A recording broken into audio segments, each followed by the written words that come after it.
Assalamu alaikum and greetings of peace. My name is Robert McCaw. I am the National Government Affairs Director for the Council on American Islamic Relations. Today, joining with Nadeem Mazen, President of the Justice Education Technology Policy Action Center, also known as JETPAC. We will be releasing the 2023 Directory of Elected Muslim Officials. Nadeem, please come on. Thank you. Assalamu alaikum. Walaikum assalam. This is a virtual press conference, if you would, announcing to the public and the media our new directory of elected Muslim officials. CAIR and JETPAC for the last 6 years have been reporting in midterm and presidential elections the number of Muslims that have run for office, the number of Muslims that have been elected to office. And after doing that for enough election cycles, last year, we were able to publish the first directory of elected Muslim officials, where we identified 189 Muslims serving across the nation. We are now issuing our second annual directory of elected Muslim officials. We have tracked 235 Muslims serving in 30 states at many levels of government, from local, state, and congressional, across the country, again, in 30 states. And so, we're going to take a moment to discuss what this report means, look at some of the data, and make the report partially available to the public. And that's the big catch right now. We have a full directory that we will be making available to academics and the media upon request. We are issuing a partial abridged directory to the public because at this time, in the past 2 weeks, CAIR has received over 800 complaints from the Muslim community, ranging from bias complaints, discrimination complaints, to hate crimes, to violent attacks, to assaults on mosque. And at this time, we don't think it's in the best interest of elected Muslim officials to put out a full directory where those who don't have the best interest of our community or those who would wish to target our elected officials could use this in their pursuit of doing injustice. And so we are going to today post in about an hour a public link to our abridged directory, which includes the forward, our analysis of the statistics, and a few bar graphs to show how the data breaks down across the country. And again, we'll have the full version of that report immediately available upon request to responsible academics and media. And in the long term, following this November election happening in about a week, once things settle down, we'll issue an updated report that will probably include a few more victories from New Jersey, Virginia, and elsewhere, where I assume that this 235 number is going to increase. But with that, I would like to hand it over to Nadeem Mazen. Nadeem, thank you. Thank you so much, Robert. Robert's going to talk a lot, and I think we'll both comment slide by slide on the statistics, the numbers. I just want to say, as a former elected official in the great city of Cambridge, Massachusetts, which is really a progressive bastion, and getting more and more progressive in the right ways.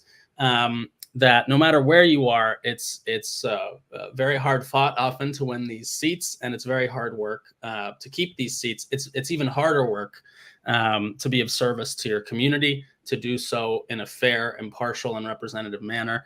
And I don't know every single one of the candidates, every one of the electeds in this report, but those I do know, I can say, are very, very hard workers, very conscientious, and JETPAC, just a little bit about us, does the work of training folks who want to be organizers, and we hope that one day those organizers will go on to become candidates. As a nonprofit, we can only train people before they announce their candidacy. But our feeling is that way too many politicians get their jobs because they're good at marketing, they're good at making promises, they're good at sounding the part, but it's really, really hard to play the part, to do the part of an elected official. And that requires a special type of person. And we kind of try to vet and train that person and search out the best people for that type of selfless rare, selfless type of politician, and then we try to train them to serve first. Only later, after understanding organizing and understanding analysis, can you become a good politician. Politician must be a good analyst of circumstances, and then a good kind of manager of resources. So that's a bit about our work. A couple things. One about the report, and then just one about some of the feedback we get from the Muslim and non-Muslim community at JETPAC. There's 235 Muslim elected officials that we could identify in this cycle.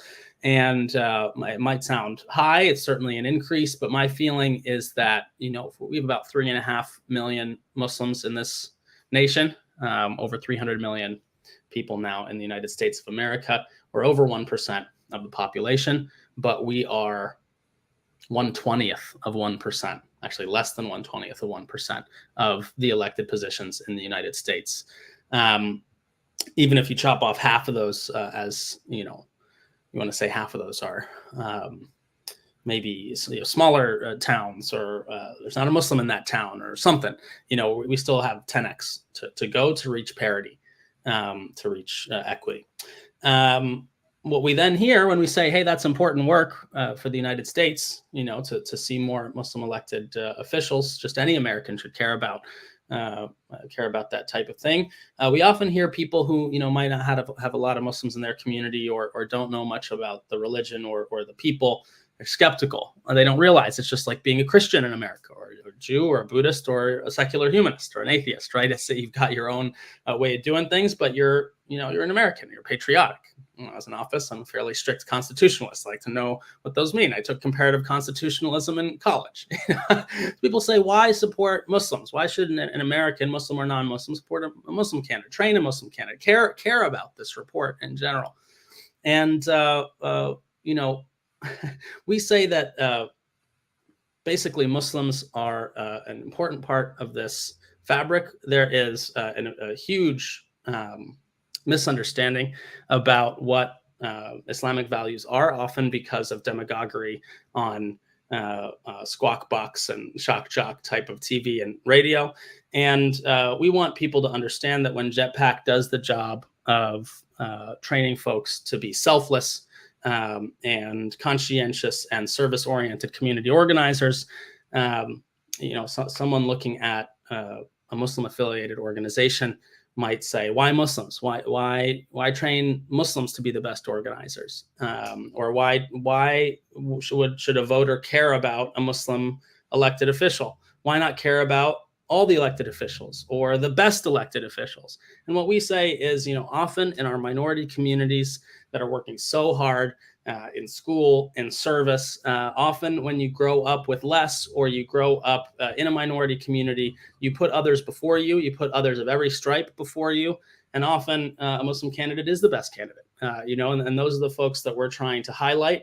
In this report, we have exemplary people, every single one of whom is a friend to Muslims and non-Muslims alike in their community. And so to folks who support our Muslim organizations, thank you. To folks who do not yet support our Muslim organizations, or these nonprofits and these candidates and anyone like this, we invite you to take a look and to understand that we are reaching out in friendship and leadership. We're reaching out with service ahead of power, and that all of us deserve power in this nation, which we govern together. I think maybe not in the next 1 year or 2 years or 5 years, but in the next 100 years, this nation and this planet are going to see an unprecedented leap forward in service, in economic development, and in mutual well-being that will improve the livelihoods of all people. And we have to look forward to that together, and we have to hold hands to get there.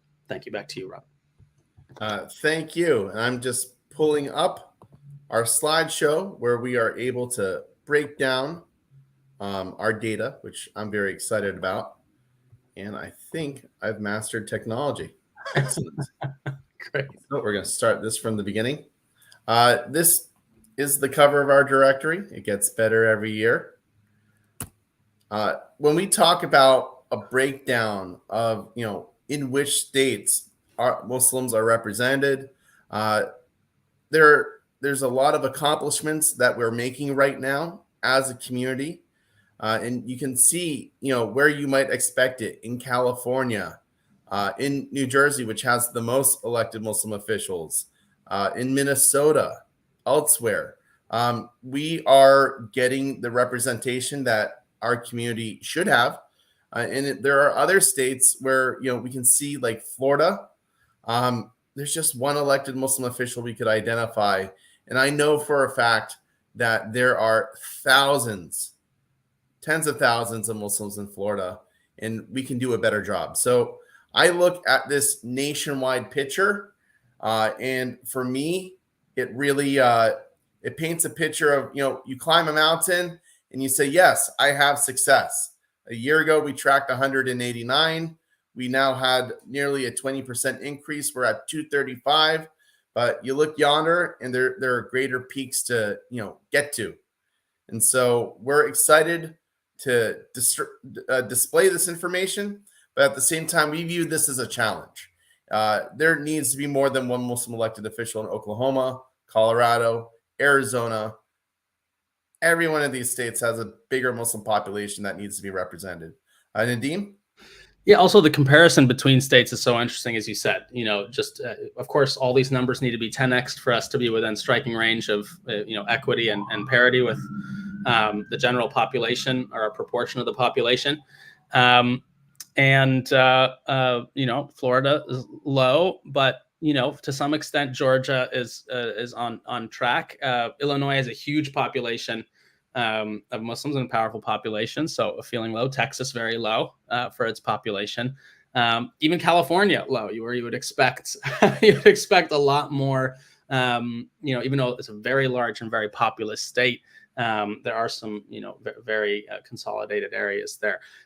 Michigan obviously leading the way, and that makes sense. New Jersey also makes sense. The communities there doing very, very well, and New York will catch up, though. I believe that's possible. I love the New York-New Jersey rivalry for sure. All right, carry on. Excellent. And, just kind of looking at that, breaking it all down alphabetically by state, we can kind of see where we have these Muslim elected officials in these 30 states nationwide.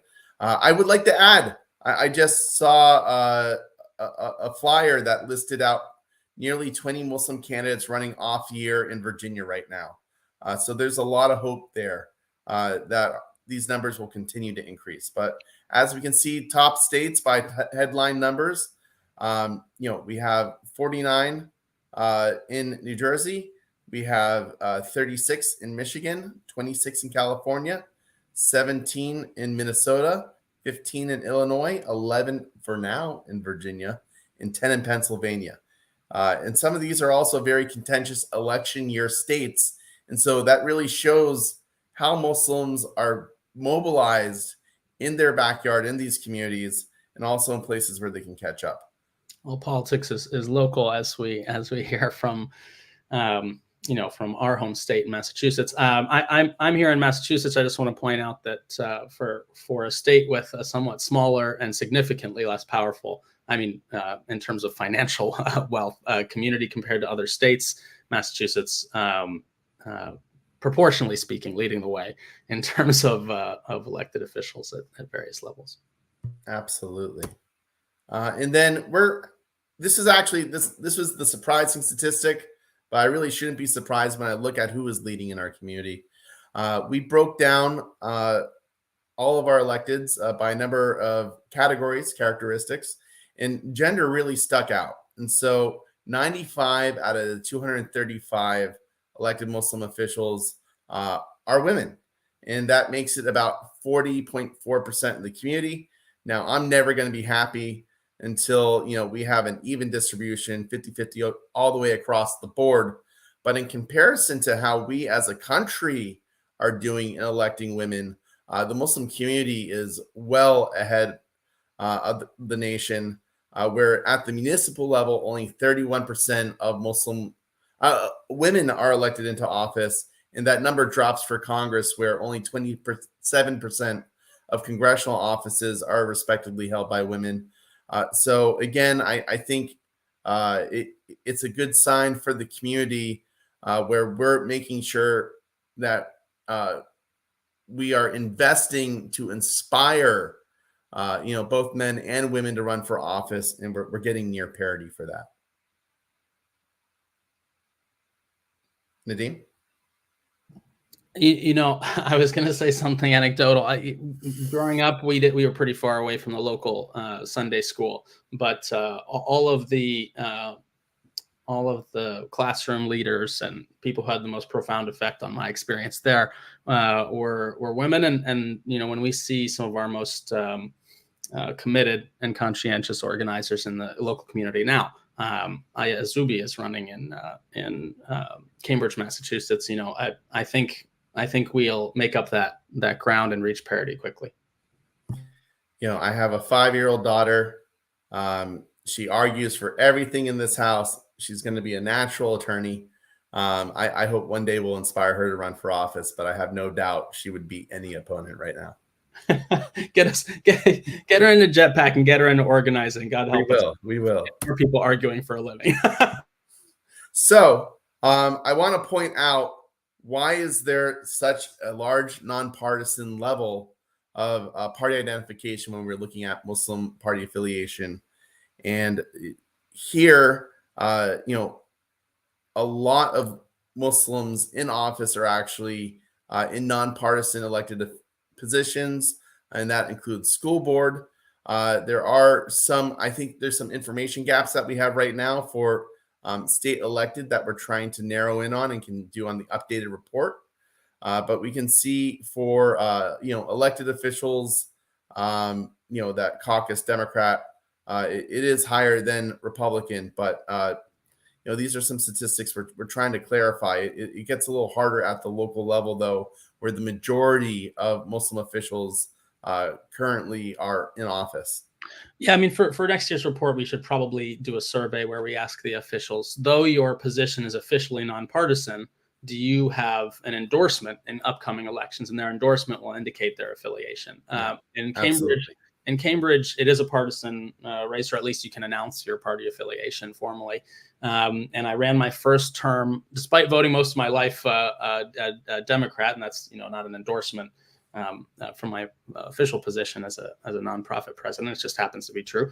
I ran my first term as an independent. I felt that neither party was really doing the work of looking forward in the way that I wanted. I did run my second term as a Democrat, try to do some work from the party in the inside.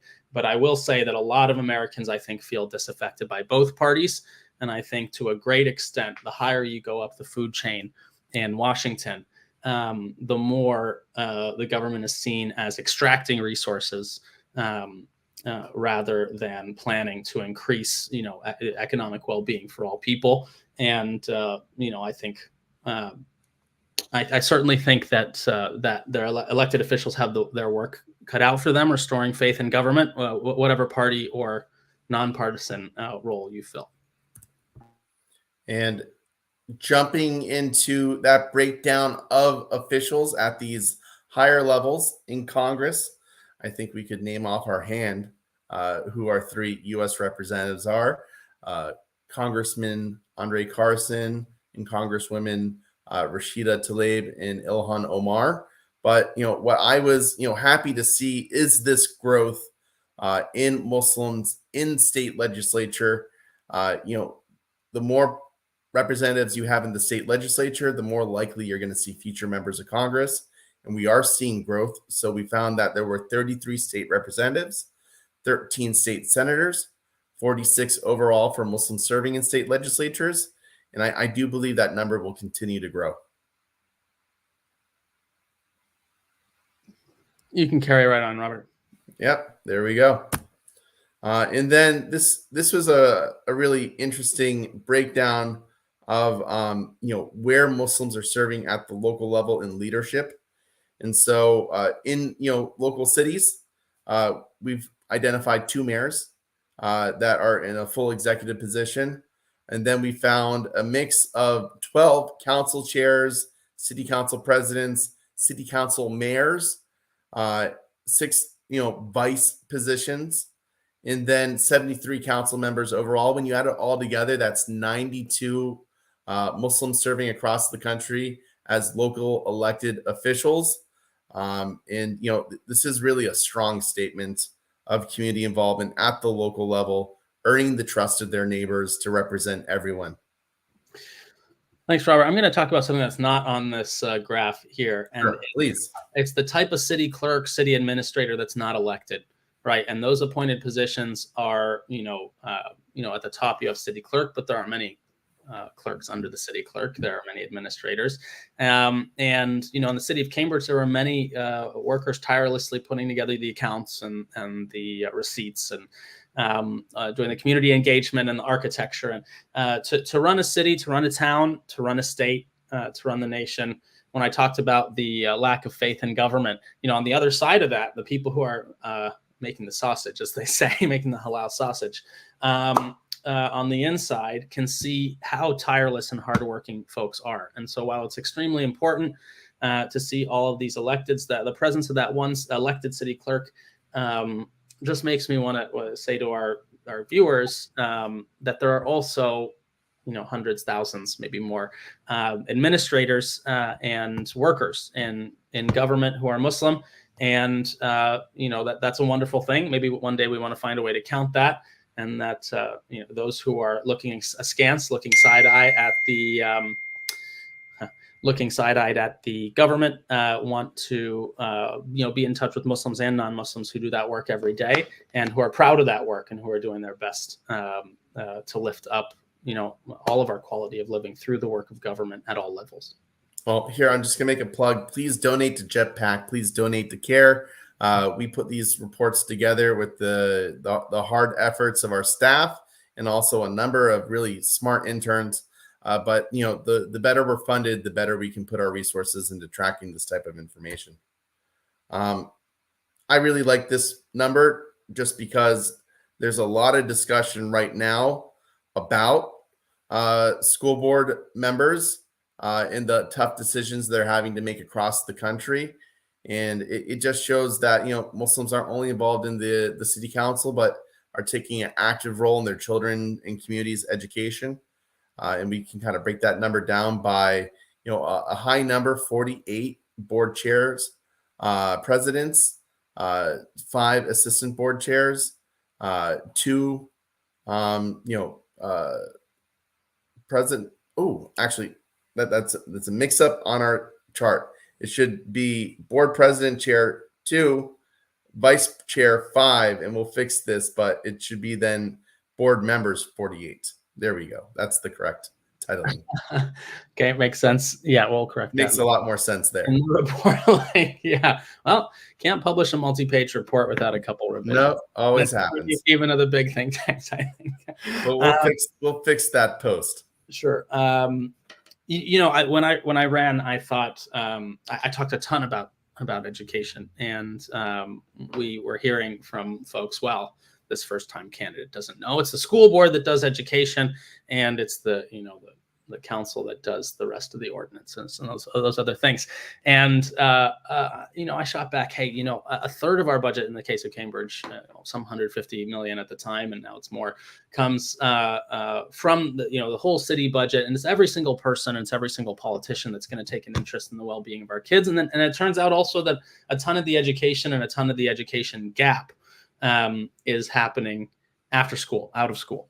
So, when we think about the future of this nation, when we think about our economic competitiveness, job security, the changing face of jobs in the gig economy and with AI and all of that, the only and the best political leverage globally, and the only and the best economic leverage is education. And that is something where we are falling behind in the United States. So to see Muslims doing work at the vanguard, again, all people, races, religions are going to have to hold hands to do this work. And it's very important that we bolster our public infrastructure, and that councils and school committees work together hand in hand to be doing that in school, out of school, and lifelong. And then finally, just wanted to point out, we were tracking other types of local elected Muslim officials by other positions. we found 16 judges, one attorney general. I think you can guess who that is, Keith Ellison. A number of municipal positions, and you can think like watershed, city elected officials on other resources management for the city. One elected constable and one elected Commonwealth attorney.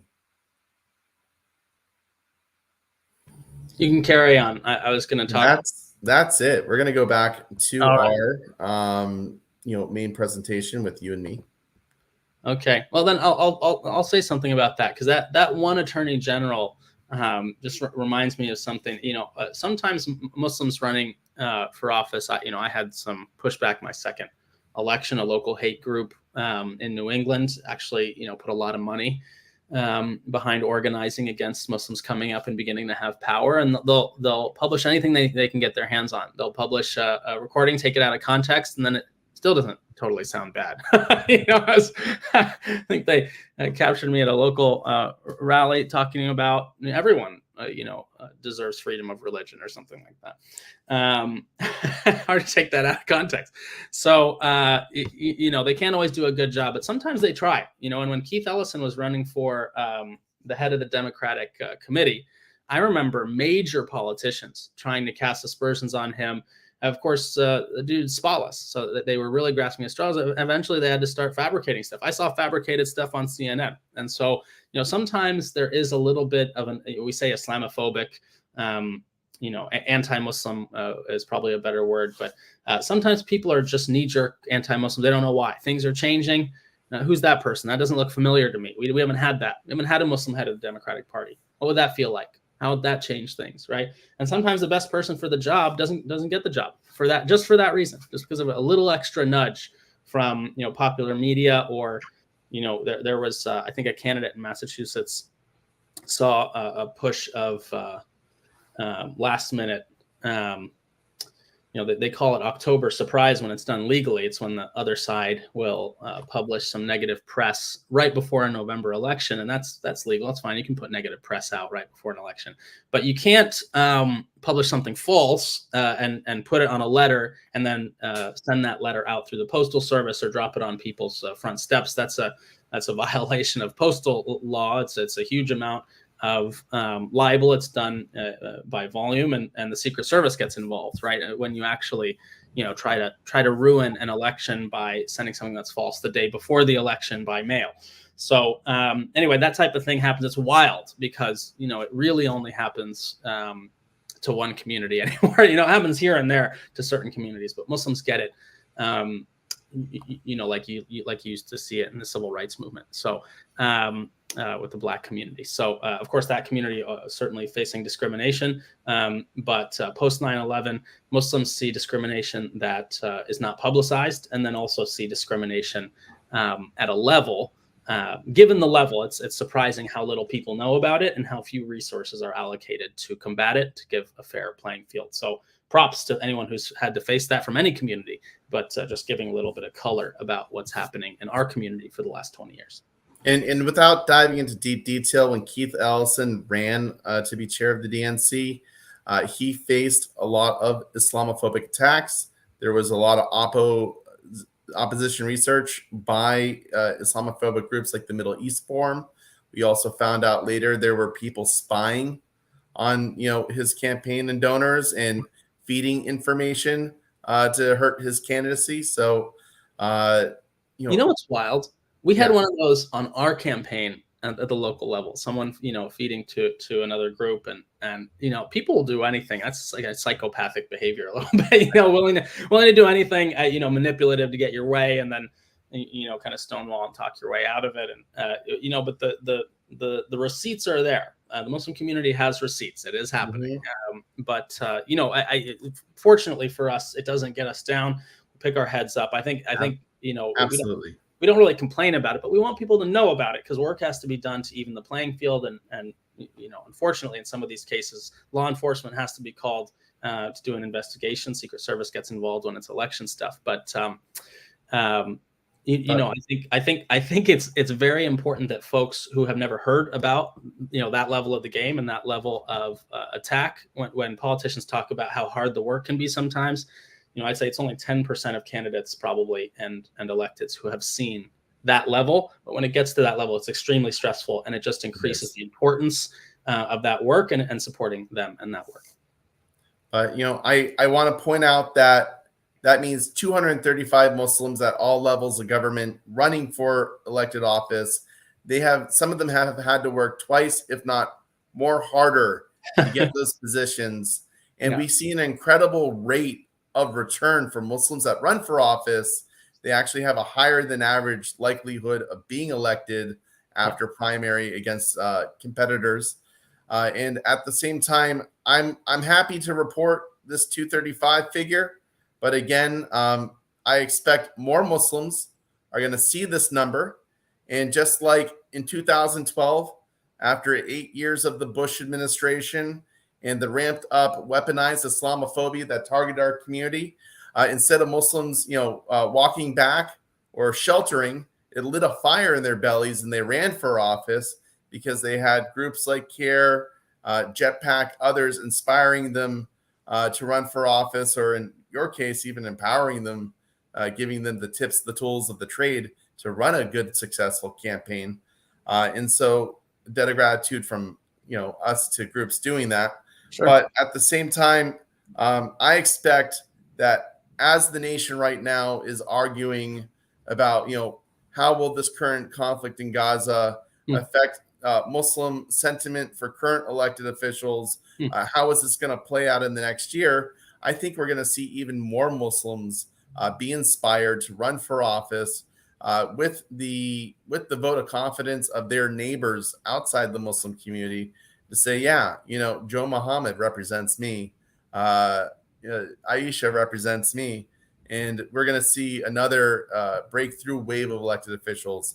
If in the last year we went from 189 to 235 with a 19% or so increase, I think we're going to see another jump again. You and I and our teams are going to have to work really hard to track all these Muslims running for office in the primaries and in the finals, but we're going to be there to do that research. But at the same time, if you are upset with what you're seeing in American politics right now, if you don't like how things are playing out, if you don't like how Muslims are being listened to, don't be listened to. Be the listener. Run for office. Get involved. Support the good work that we're doing as a community. Thanks. Yeah, a couple things. I mean, first of all, I think we're very fortunate in the U.S., or maybe I'm just very fortunate with my friend group that, I think we're all torn up about the loss of innocent life in Israel. No one wants to see innocent people be killed. And then, we're all torn up, of course, about the 10x, 20x, 30x loss of life. I don't actually know what the number is, but it's orders of magnitude higher in Gaza and the occupied territories, Palestine in general. And no one likes to see the disproportionate response by Israel. And that's amongst my Muslim friends and my either Jewish or pro-Israel friends, which those two things don't totally overlap. We can have reasoned conversation. We can disagree. There are people who would even disagree with what I just said, I think, on any side. Although I think might have been fairly factual. So I think the problem we have ahead is that as you go up the ladder and you reach at the presidential role, presidents for the last couple terms have had an outrageous position on global affairs, and sometimes have had outrageous local positions, Muslim ban and all kinds of stuff. And I don't think you have to, I'm not pro one party or the other on this. We have to be in favor of justice. And we have to be in favor of common sense. And it doesn't make sense to give a nation that is engaging not in self-defense, but in proactive or reactive genocide, huge amounts of weapons. So that type of thing we gotta be really careful of as a nation. And Muslims and Jews and folks who are pro-Palestine or pro-Israel need to hold hands and figure out what's fair, what's honest, and what's going to preserve the most human life on both sides. Well, to quote to paraphrase Nelson Mandela, if your values change based on the group that's being impacted, then those really aren't your values. To quote President Clinton, America, will paraphrase, whatever is wrong with America can be cured with whatever is right with America. So I do think that, taking those two into account, we can balance the situation. I really encourage Muslims to run for office. Okay. One other thing that you said I want to track back to is that 2x number. You said it's 2x, might be 2 times harder for a Muslim to run. I really think that's true. It's interesting that you said that number. And we don't always think about how hard is something when it's 2 times harder. Sometimes when something's just 1 or 2%, 5% harder, not just 100% more difficult. Sometimes when it's a couple percent more difficult, it becomes impossible. I ran and won my first election.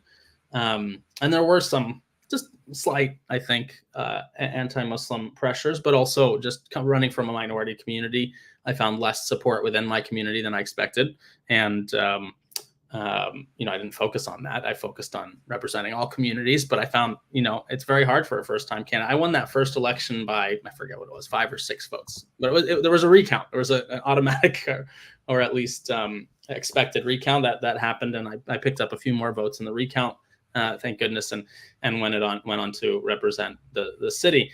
But in my second election, with the full power of the youth community, the Muslim community, the biking community, the entrepreneur community, the artist community, several of the communities behind me, I doubled my votes, and I became the highest vote getter in Cambridge. All the positions are at large, and now Mayor Sumbul Siddiqui is the highest vote getter, also a Muslim. So we can pave the way in this way, but it's not always easy for those 235 people leading the charge. We're in a very, very early phase as a Muslim community in the United States. Some people misunderstand us because of the news media, not because of anything we've done. And I hope that those folks begin to realize that as we grow our presence and extend our message, that that's a good thing for America, for American values, and for the service that we'll see in these communities, as it was in my tenure in Cambridge, where I think the city tightened up a lot of things and transitioned into the period it's in now, which is more transparent, somewhat more effective, and every single person during that phase and prior phases is responsible for the place we've gotten to now. And we can continue that in Cambridge. We continue that in all of these communities around the country. Absolutely. Well, I think that's an excellent way to end cap this presentation. In the next hour or so, please look out for this abridged directory. If you want to get the full copy of that directory, instructions in our email will follow.